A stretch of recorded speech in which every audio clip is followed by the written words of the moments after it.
By now, everyone has pretty much heard about Marjorie Taylor Greene's being taken out of committee assignments is in Congress. Honestly, I think she should be thrown out of Congress altogether.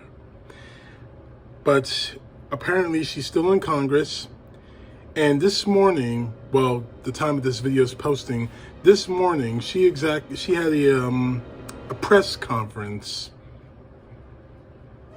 I'm not going to bore you with everything she said, but basically she said the exact same thing that she said yesterday while she addressed Congress, pleading for her job, well, at the very least, her committee assignments. Today she says, "I feel liberated," some crap like that. She wanted to play the victim, not for herself.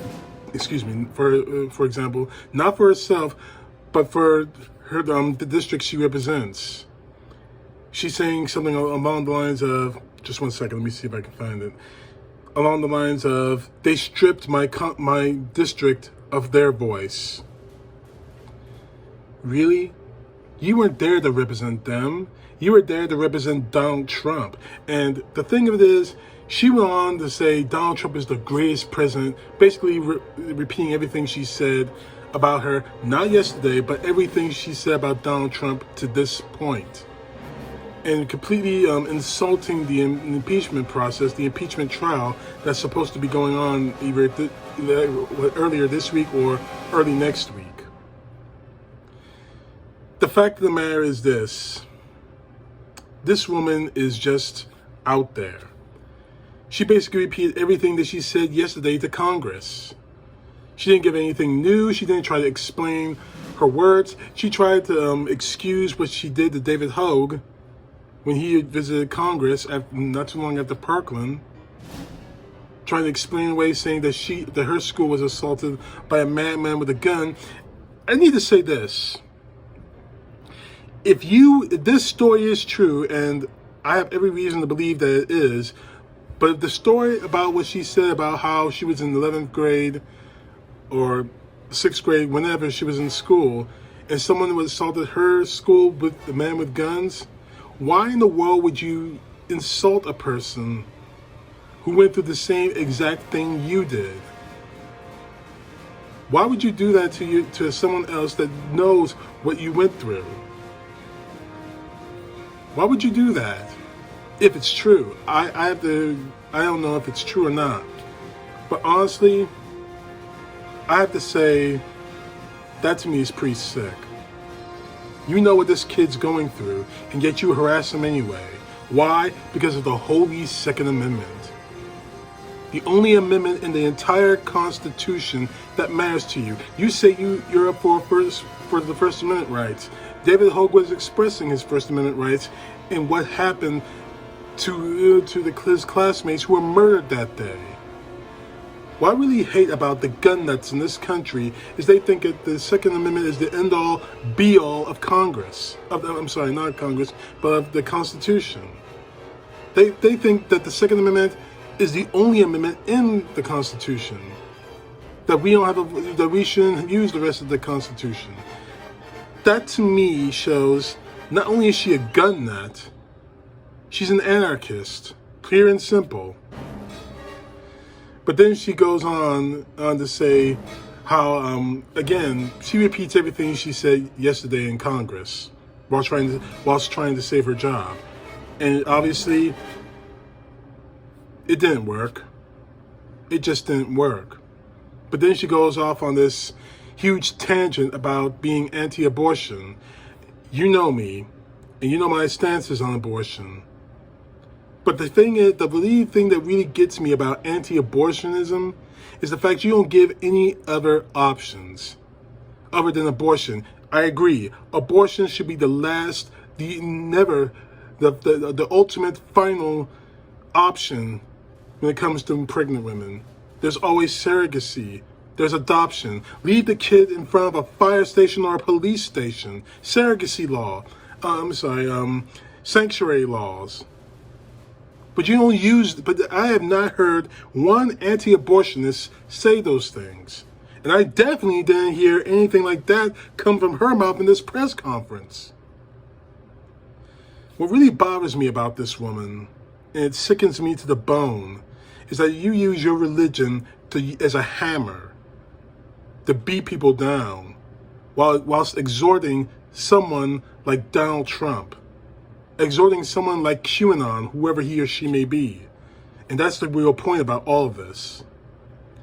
You used the Constitution as a hammer to beat down people like David Hogue, who saw kids being killed, who survived a mass shooting. That is the root problem of all of this, and that is the reason why you were relieved of your committee assignments.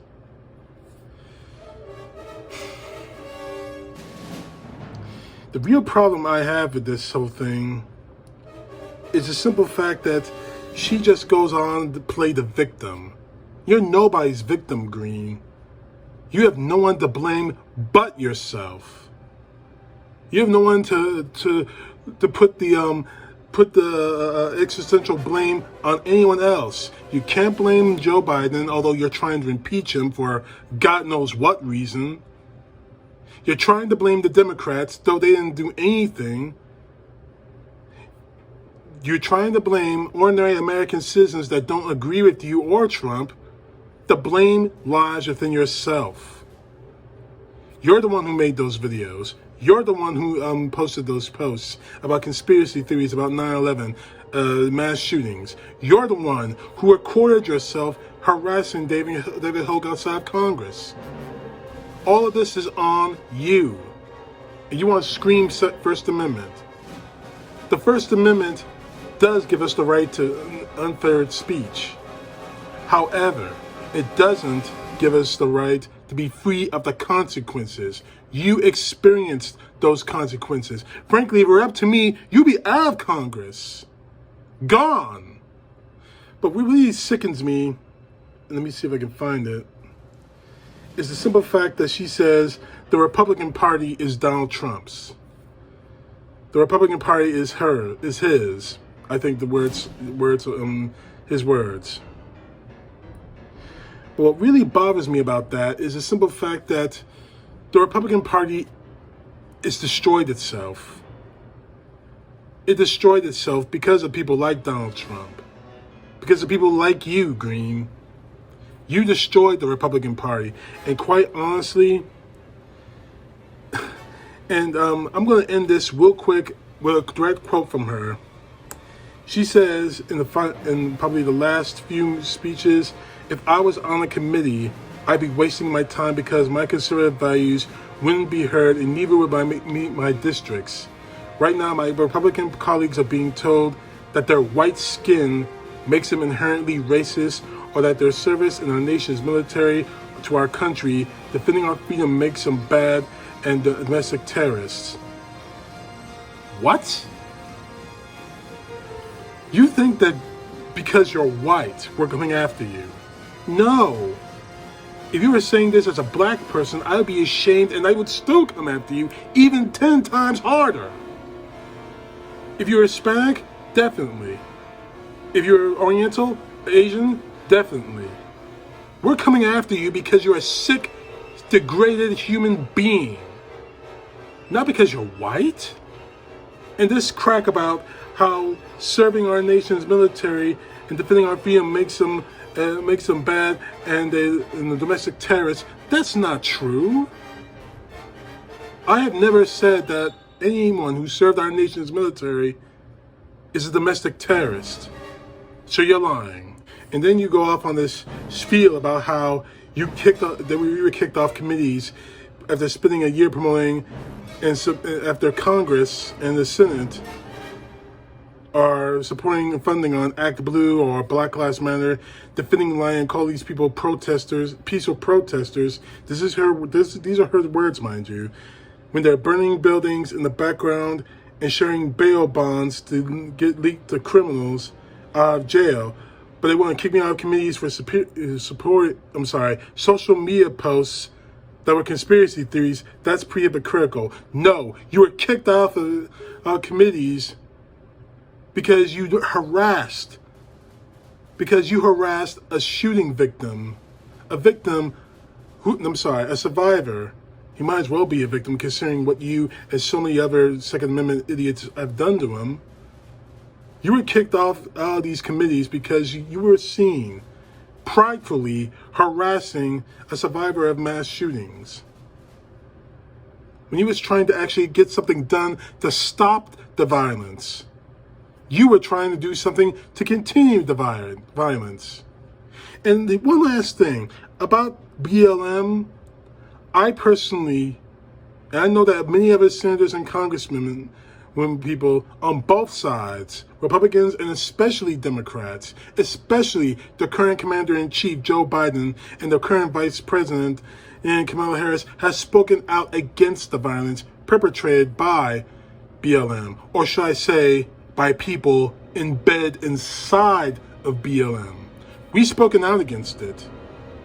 But in this pretty little press conference of yours, and especially yesterday during your little speech in Congress, not once have I ever heard you say anything about what happened on January 6th, about the attack on the Capitol by Donald Trump supporters, perpetrated and pushed by Donald Trump and his supporters. His entire family spoke there. Rudy Giuliani said something about trial by combat. You haven't said 2 words about that, but you want to scream and hope and holler about Black Lives Matter. When we spoke out against the violence, where have you said anything about the violence on January 6th? You're lying to yourself and you're lying to me. And that is part of the reason why you were kicked off those committees. Frankly, and I will say this again, I say it with no shame whatsoever. If it were up to me, your ass would be out of Congress permanently, period, point blank. And I dare say, you're not the only one who will be out. You're not the only congressman, you're not the only senator. And yeah, Ted Cruz, John Holloway, Josh Holloway, whatever the hell your name is, I'm talking about the 2 of you. Because you had a lot to do with what happened on January 6th. And especially the Republican coward, McCarthy, thinking that you don't know anything, she doesn't know anything, taking her word saying that she apologized. No, she didn't. She didn't mean a damn word about it. And quite honestly, it's time for you to resign. But the real problem is, now, she made this little small spiel about, I don't condone what happened on January 6th. It was the scariest day of my life, next to being held hostage in a gun-free zone. Why don't you just stop there? Stop playing the victim. You guys, you are one of the biggest people who pushed what happened on January 6th. And you want to compare that to being in a gun-free zone? You're the man you admire. There is actually a picture of you standing in front of a stand-up of Donald Trump where you're grabbing him by the crotch, literally. Seriously. And no, that's not some sort of funny thing or anything else I'm trying to make up. There's a literal video of you with a stand-up behind you grabbing Trump by the crotch area. Really? See, what really bothers me about this woman is the simple fact that she's made this whole thing about 2 things. The fact that she thinks that she was victimized by being kicked out of these committees, although she says it was a waste of time in her own speech, in her own press conference. And 2, that she's trying to create a campaign ad for Donald Trump. I really don't know what is going on with this woman, and frankly, I don't care.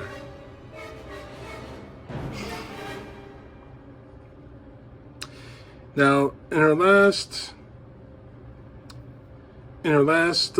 statement, she goes Christ on us. She says, I have a message for to the Christians in this country.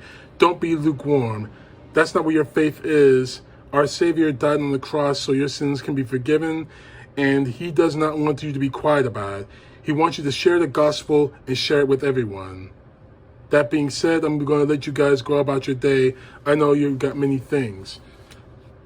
That little piece of the divine would be laughable if it wasn't for the fact that you actually that you sold out your faith for Donald Trump. It'd be taken a lot more seriously if it wasn't for the fact that you looked down, about a lot of you Trump supporters, especially this one, especially even Taylor Greene here, especially her, actually think, what did I do to deserve, what did Donald Trump do to deserve this kind of faith? This kind of pedestal that I'm putting him on? You can't, and every time I ask that question, I don't get an answer. Now, she goes on and takes questions, and then she gets pretty damn hostile. And what really bothers me about all this is, basically, she's the younger version of Donald Trump, the younger female version of Trump. Maybe she's trying to take lessons from Trump, act like she does. Honestly, it just makes it worse. She just destroyed herself up there.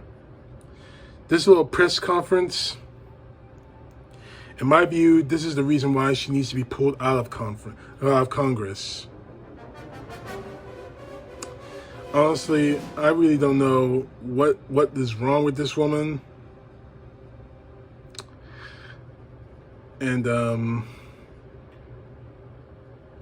And there's one last thing I want to say, especially to the Republicans who A, voted for her to be expelled from her committees, and B, especially the 10 Republicans, I don't have time right now, I've got to wrap this up, who voted for the impeachment of Donald Trump.